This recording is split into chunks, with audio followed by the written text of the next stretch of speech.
Hi guys, कैसे हैं आप सभी लोग। आशा करता हूँ सारे बच्चे अच्छे होंगे।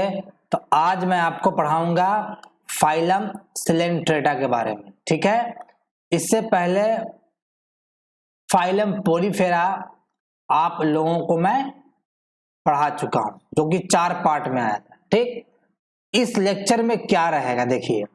एक तो इस लेक्चर में हम लोग डिस्कस करेंगे डिटेल में एक एक पॉइंट को।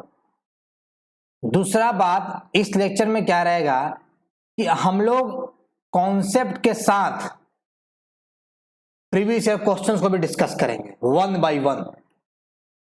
ये क्वेश्चन रहेगा नीट का और एम्स का। समझ गए? कोई दिक्कत नहीं है, कोई समस्या नहीं। और लास्ट में हम क्या करेंगे कि इसमें जो एग्जाम्पल्स जो निडारियंस में है, जो काफी कठिनाई होता है बच्चों के लिए याद कर पाना, उस एग्जाम्पल्स को ट्रिक्स के जरिए आपको वन वे में याद करवा देंगे। ठीक है, चलिए इसी के साथ आगे बढ़ते हैं। चलिए, ये सब फीचर्स जो भी बताया मैंने, स्टार्ट करते हैं। तो सबसे पहले हम ये जानेंगे फाइलम सिलेंट्रेटा का 2 नाम है। एक तो फाइलम को सिलेंट्रेटा नाम से दिया गया, दूसरा नाम इसको कहते हैं निडारियंस। ठीक है, तो सवाल उठता है कि इसको निडारियंस क्यों कहते हैं और कभी कभी इसको सिलेंट्रेटा क्यों कहते हैं। कभी कभी नहीं, हमेशा कहते ही हैं। तो निडारियंस इसलिए कहते हैं क्योंकि इस फाइलम में जितने भी ऑर्गेनिज्म हैं उनमें नीडोब्लास्ट नाम का एक सेल पाया जाता है। इस सेल में स्टिंजिंग कैप्सूल्स होता है जिसको निमेटोसाइट कहते हैं। इसका डायग्राम नीचे दिया गया है, जो एनसीईआरटी किताब से लिया गया है। इसी कारण से इसको निडारियंस कहते हैं। समझ में आई बात? कोई दिक्कत, कोई समस्या तो नहीं।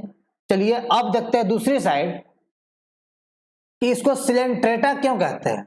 इसको सिलेंट्रेटा इसलिए कहते हैं क्योंकि इसके बॉडी में एक सेंट्रल कैविटी, या इसी का दूसरा नाम है गैस्ट्रोवास्कुलर कैविटी, इसी को कहते हैं सिलेंटेरोन, जो इनके बॉडी में पाया जाता है। डायग्राम में देखिए, एडेम्सिया का डायग्राम है और ये जो सेंट्रल कैविटी है इसी को कहते हैं सेंट्रल कैविटी, गैस्ट्रोवास्कुलर कैविटी और सिलेंटेरोन। ये आपका एक पोलिप फॉर्म है सिलेंट्रेटा का। यहां पर माउथ होता है, यही है आपका गैस्ट्रोवास्कुलर कैविटी। समझ में आ गया? कोई दिक्कत, कोई समस्या तो नहीं है? दिक्कत होगा कमेंट सेक्शन में लिखिएगा। चलिए आगे बढ़ते हैं। अब हम समझेंगे नीडोब्लास्ट या नीडोसाइट जो इसमें होता है वो आखिर है क्या, वो क्या चीज है, समझते हैं इसको। तो नीडोब्लास्ट का ही दूसरा नाम है नीडोसाइट। यह एक प्रकार का स्पेशल सेल है, स्पेशल सेल है जो निडारियंस फाइलम में पाया जाता है। पहली बात आपको समझा दिया।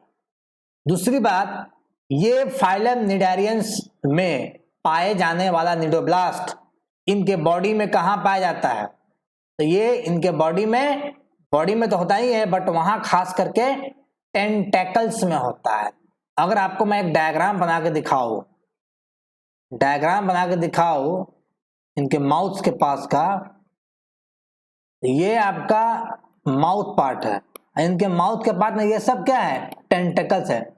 इसी एक पर्टिकुलर टेंटेकल्स को बाहर निकालेंगे तो इसी टेंटेकल्स के बीच में कहीं पर यहां पर नीडोब्लास्ट सेल पाया जाता है। आशा करता हूं इस बात को आप समझ पाए होंगे, दिमाग में क्लियर पिक्चर क्रिएट हो गया होगा। कोई समस्या, कोई समाधान नहीं होगा, होना चाहिए, सबका समाधान हो रहा है। चलिए आगे बढ़ते हैं। अब हम समझेंगे निमेटोसाइट या स्टिंजिंग कैप्सूल ये क्या चीज है। अभी भी बताया ये नीडोब्लास्ट सेल्स में पाया जाता है, बाकी है क्या तो जानिए। ये निमेटोसाइट या स्टिंजिंग कैप्सूल ये एक सेल ऑर्गेनल्स होता है। जिस प्रकार से एक सेल में एंडोप्लाज्मिक रेटिकुलम होता है, माइटोकॉन्ड्रिया, ये एक सेल ऑर्गेनल्स है, उसी प्रकार से निमेटोसाइट भी एक स्पेशल सेल ऑर्गेनल्स पाया जाता है। ठीक, अब देखिए ये निमेटोसाइट नीडोब्लास्ट में कैसा दिखता है, ये नीचे दिखाते हैं डायग्राम में। देखिए ये तो आपका नीडोब्लास्ट हो गया, ठीक है। इसके अंदर ये जो दिख रहा है ये ओवॉइड शेप में दिख रहा है, ओवॉइड शेप में पूरा का पूरा ये जो दिख रहा है आपको ओवॉइड शेप में, यही होता है आपका निमेटोसिट, इसी को कहते हैं, या इसी को स्टिंजिंग कैप्सूल्स कहते हैं। क्लियर हो गया, समझ में आ रहा है, दिक्कत तो नहीं है किसी को। इसका फंक्शन क्या है? तो फंक्शन ये है कि ये अपने प्रे को कैप्चर करता है, पहला फंक्शन। प्रे यानी अपने भोजन हो गया उसको कैप्चर करता है। दूसरा फंक्शन है एंकोरेज। एंकोरेज का मतलब होता है कि ये उस ऑर्गेनिज्म को फिक्स होने के लिए नेमेटोसाइट उसको मदद करता है, ये इसका दूसरा फंक्शन है। तीसरा फंक्शन है डिफेंस ऑर्गन, यानी अगर कोई भी जीव, कोई भी बाहर से कोई एक एलियन स्पीसीज आ रहा है जो इसको अटैक करेगा, तो ये अपने बॉडी को बचाने के लिए निमेटोसाइट का सहारा लेता है। तीसरा फंक्शन हो गया। चौथा फंक्शन होता है लोकोमोशन, यानी इस फाइलम के जितनी भी ऑर्गेनिजम्स हैं उनको अगर मूव करना है, चलना है उनको, तो उनको चलने के लिए निमेटोसाइट का जरूरत पड़ता है। आ गया समझ में? कोई दिक्कत नहीं, कोई समस्या नहीं। चलिए अब नीचे जो निमेटोसाइट का डायग्राम जो मैंने दिया है इसके वेरियस पार्ट्स को समझ लेते हैं, क्योंकि ये डायग्राम एनसीईआरटी किताब में दिया है लेकिन वहां पर इसका पार्ट्स को लेवल नहीं किया है। चलिए समझते हैं।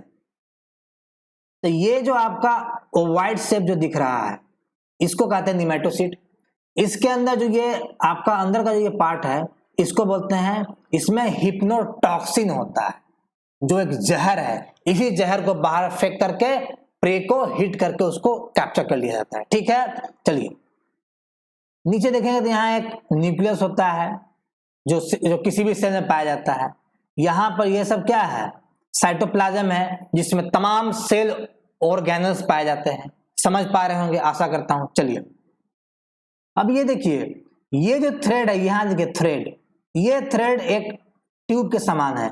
इसी के अंदर आपका हिप्नोटॉक्सिन भरा रहता है। यही थ्रेड बाहर निकलेगा, हिप्नोटॉक्सिन लेकर के बाहर जाकर प्रे को मारेगा और अंदर लेकर के आ जाता है प्रे को। ठीक है, अब यहाँ देखिए ये ट्रायंगुलर पार्ट जो है यहाँ पर ये ब्लैक ब्लैक धारी धारी है, इसको बोलते हैं स्पाइन्स या बॉब्स कहते हैं। ठीक, आगे दूसरा पार्ट देखिए, इस नीडोब्लास्ट के बाहर ये कंटीला एक नोकीला पॉइंटेड पार्ट है, इसको नीडोसील कहते हैं। यही नीडोसील जब प्रे के कांटेक्ट में आता है तो ये निमेटोसिट बाहर ओपन हो जाता है, जाकर प्रे को मार देता है। ठीक है, अब नीचे आइए, ये देखिए लंबा सा रॉड शेप दिख रहा है आपको, लंबा लंबा, इसको बोलते हैं सपोर्टिंग फाइबर्स कहते हैं, ये सपोर्ट करता है। यहां पर आइए, ये जो आपका दिख रहा है ये सिलिंड्रिकल शेप जो है, सिलिंड्रिकल शेप, इसको बट कहते हैं। इसी बट के ऊपर में यहाँ पे देखिए ये पार्ट देखिए, इसी को बोलते हैं स्टाइलेट कहते हैं। क्या कहते हैं इसको? स्टाइलेट कहते हैं। ये देखिए यहाँ पर इस बट के बगल में देखिए क्या है, ये उभरा हुआ पार्ट है सेमी सर्कुलर, इसको बोलते हैं ओपर्क्यूलम। ये लीड होता है, इसको ऐसे कवर करता है, लीड को, लीड ऐसे इसको कवर कर देता है। ठीक है, आपको न्यूक्लियस बता ही दिया, सब बता ही दिया, तो आशा करता हूं निमेटोसाइट के एक एक पार्ट को आप समझ गए होंगे, कोई दिक्कत नहीं रहा होगा। चलिए आगे बढ़ते हैं। और अभी आपको निमेटोसाइट समझा दिया, तो जरा देखते हैं कि क्या इस पर आधारित क्वेश्चन आया है प्रीवियस पेपर में। तो आया हुआ है, ये सवाल एम्स में पूछा है। चलिए सवाल को हम बनाते हैं, आप लोग उसको बनाते जाइए, मैं अपना बनाता हूं। ठीक है, चलिए पहला सवाल है हाइड्रा, जो कि सिलिंड्रेटा का पार्ट है। ये हाइड्रा अपने प्रे को पहचानता है कैसे? अभी आपको बताया कि निमेटोसिस्ट के थ्रू ये अपने प्रे को पहचान करके उसको किल कर देता है। ऑप्शन बी इज करेक्ट, बाकी सारे ऑप्शंस लॉजिकली गलत है। क्वेश्चन नंबर सेकंड पे आइए सारे बच्चे, इसमें कौन सा ऑप्शंस निमेटोसिस्ट के बारे में सही कथन कहता है? तो पहला ऑप्शन कहता है it can be reused. Copy में लिख लीजिए, अभी एनसीईआरटी में नहीं दिया है। Can not be reused, can not be reused. एक बार निमेटोसिस्ट बाहर निकल लिया, वापस यूज नहीं करते हैं, उसको लाएंगे वापस और गैस्ट्रोडर्मी से भेज के उसको खत्म कर देते हैं, फिर से नया फ्रेश बनाते हैं निमेटोसाइट। ऑप्शन ए गलत। Option B excretory organ arthropoda गलत। Option C ejected on contact and pierce the prey, यानी प्रे के कॉन्टैक्ट में खुलेगा, पियर्स को मार देगा, प्रे को मार देगा। ऑप्शन सी सही, डी तो हो ही नहीं सकता है। क्लियर, कोई समस्या नहीं, कोई दिक्कत नहीं हो रहा। चलिए आगे बढ़ते हैं। तीसरा सवाल, स्टिंगिंग कैप्सूल्स या निमेटोसिस्ट ये कहां पाया जाता है? आइए ऑप्शन देखते हैं। पहला ऑप्शन है वास्प हनी बी, गलत है क्योंकि ये इंसेक्टा फैमिली का है। हम पर सिलेंट्रेटा, तो मैच हो ही नहीं रहा, गलत हो गया। ऑप्शन बी स्कॉर्पियन कोबरा, नहीं होता है, गलत बात है। Option C C pen and C fan, यही सही उत्तर है। आगे आगे बताएंगे आपको कि कुछ एग्जांपल्स इसके हैं जिससे कॉमन नेम बताएंगे, उसी कॉमन नेम में सी पेन सी फैन आता है। ऑप्शन सी करेक्ट है। Option D cactus and Venus fly trap, ये प्लांट का पार्ट है, इसलिए ऑप्शन डी गलत हो गया। चलिए आगे बढ़ते हैं और नेक्स्ट स्लाइड को देखते हैं। नीट में भी सवाल पूछा था, कौन सा सवाल देखिए नीट में सवाल घुमा के पूछ दिया कि बाइरेडियल सिमेट्री और नीडोब्लास्ट किस स्पीसीज में नहीं होता है। एक तरीका ढूंढो कि चलो चारों में से ढूंढ लेते हैं किसमें नीडोब्लास्ट होता है, और उसको पहले ऑप्शंस को एलिमिनेट कर देते हैं। आ जाओ। हाइड्रा क्या है? सिलेंट्रेट है, इसमें नीडोब्लास्ट होगा, ऑप्शन ए गलत। ऑप्शन बी सी एनिमोन, ये आपका सिलेंट्रेटा में पाया जाता है, इसमें नीडोब्लास्ट होगा, ऑप्शन बी गलत। ऑप्शन सी टीनोप्लाना एंड बेरोए, ये आपका टीनोफोरा नाम का फाइलम में होता है, क्योंकि टीनोफोरा है तो यहां क्या होगा, नीडोब्लास्ट नहीं होगा। ऑप्शन डी सी सही उत्तर है। ऑप्शन डी गलत है क्योंकि ऑरेलिया में होता है, ऑप्शन डी गलत हो गया। क्लियर है, कोई समस्या नहीं। क्वेश्चन 5 पे आइए। इसमें से एक स्पेशल कैरेक्टर्स होता है सिलेंट्रेटा का, जो सिलेंट्रेटा में सिर्फ पाया जाता है, क्या होता है? निमेटोसिस्ट।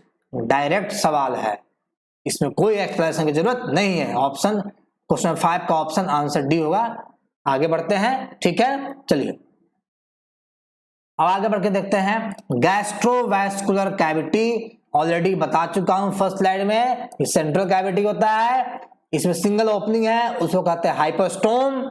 और माउथ आपने देखा था कि ऐसे करके था ना, वहां पर यहां माउथ था, यही माउथ अंदर कैविटी में ओपन होता है। एक पॉइंट यहीं पर लिख लीजिए, गैस्ट्रोवैस्कुलर में इनके पास एनस नहीं होता है, सिर्फ माउथ होता है, लिख लीजिए। डिस्ट्रीब्यूशंस की बात करें, सभी एक्वाटिक है, पानी में पाए जाते हैं, मोस्टली मैराइन्स होते हैं, समुद्री जीव है, कुछ इसमें फ्रेश वाटर होते हैं, ठीक है। चलिए आगे बढ़ते हैं। हैबिटेट की बात करें, इसमें 2 प्रकार के स्पीसीज होते हैं। एक होता है सेसाइल, जो फिक्स होता है, ऐसे फिक्स रहेगा, इसको कहते हैं पोलिप। दूसरा होता है फ्री स्विमिंग, इसको मेडुसा कहते हैं, ये आपका अम्ब्रेला शेप होता है। क्या होता है? Umbrella shape. चलिए इसको डायग्राम से देखते हैं नेक्स्ट स्लाइड में। डायग्राम, क्योंकि मैं डायग्राम बना देता हूं यहां पर, अच्छा रहेगा। डायग्राम देखिए, डायग्राम है आपका, डायग्राम आपका इस तरह, ये आपका अम्ब्रेला शेप होता है, इसी को मेडुसे कहते हैं। अब पोलिप होता है इस तरीके से, नीचे फिक्स होता है पोलिप, ठीक है। समझ में आ गया? कोई दिक्कत, कोई समस्या तो नहीं। आगे बढ़ते हैं।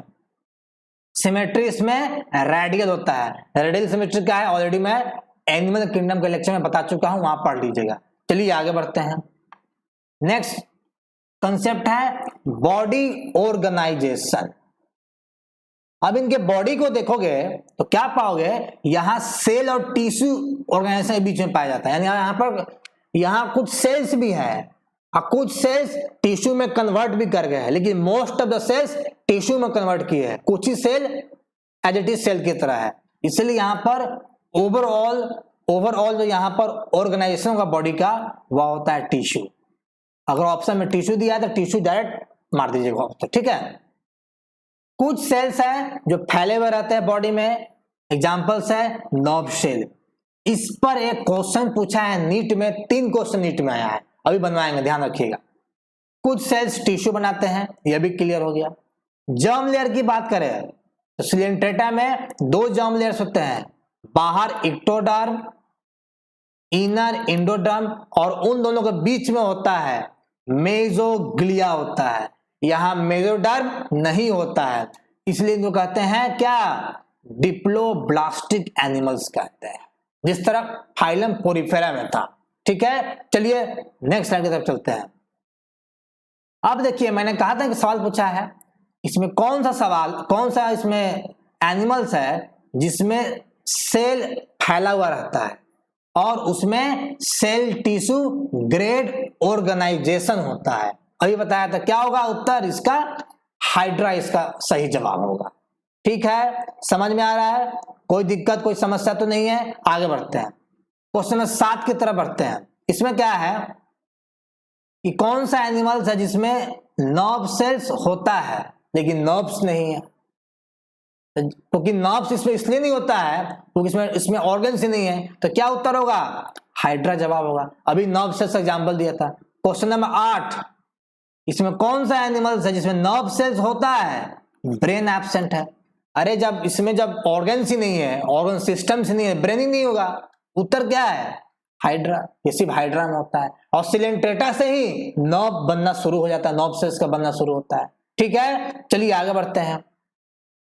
लास्ट में सिलोम देखते हैं, क्योंकि इनके पास एक्टोडर्म है, एंडोडर्म है और मेसोग्लिया है, इसलिए यहां पर सिलोम नहीं बनेगा, इसलिए इसको बोलते हैं एसिलोमेट कहते हैं। ठीक, और लास्ट पॉइंट है क्लास की बात करेंगे। 3 क्लास होता है, Hydrozoa example Obelia hydra, Scyphozoa example Aurelia, Anthozoa. क्यों बताया क्लास, क्योंकि नीट में क्वेश्चन पूछा 1989 में कि जेलीफिश, कि इसमें कहा गया जेलीफिश जिसका नाम है ऑरेलिया, ये ऑरेलिया जेलीफिश किस क्लास को बिलोंग करता है, अभी बताया स्काइफोजोआ में बिलोंग करता है। Option B is the correct answer. आया समझ में, कोई दिक्कत कोई समस्या तो नहीं है। चलिए आगे बढ़ते हैं। और लास्ट में इसमें एग्जाम्पल मैंने रखा है, इस स्लाइड को ध्यान से समझिए, एक वे में एग्जाम्पल समझा देंगे। चलिए याद करवाते हैं आपको। ये 2 ट्रिक मैंने लगाया है, आप किसी एक ट्रिक को याद कर सकते हैं जैसा आपको सहूलियत हो। मैं पहला ट्रिक बता रहा हूं, गोवा पीएम हैज पीए, गोवा का कोई पीएम है, उसके पास पीए अपना है, पर्सनल असिस्टेंट है। अब चलो इसको डिकोड करते हैं, Goa PM has PA. G से जॉर्जिनिया जिसका कॉमन नेम है sea fan, O for Obelia common name sea fur, A for Adamsia common name sea anemone, P for Pennatula common name sea pen, M for Meandrina common name brain coral. Options अब आते हैं, P क्या मतलब समझते हैं, P for Physalia common name Portuguese man of war, और A का मतलब होता है ऑरेलिया जेली फिश कहते हैं। आई बात समझ में, कोई दिक्कत नहीं। सेकंड ट्रिक देख लो, ये थोड़ा आसान लग रहा है हमको ज्यादा पहले वाले से। जॉर्जिया में एडम को फोन और पेन दिया, तो जॉर्जिनिया, मियांड्रिना, एडेम्सिया, ओबेलिया, पीएच से फाइसेलिया, एआर से ऑरेलिया, पीएन से पेनाटूला। तो मजा आ रहा होगा, और आपने एक ही झटके में पूरी एग्जांपल्स को रट के बैठ लिया। एग्जाम में क्वेश्चन आएगा, ट्रिक्स याद रखो, फटाक से निकल जाओ। ठीक है, चलिए आगे बढ़ते हैं। लेक्चर समाप्त होता है, फिर मिलेंगे अगले लेक्चर में पार्ट 2 में। तब तक अच्छा लगा हो तो लाइक सब्सक्राइब कीजिएगा और अपने दोस्तों में उसको फैलाइएगा। तब तक बाय, टेक केयर।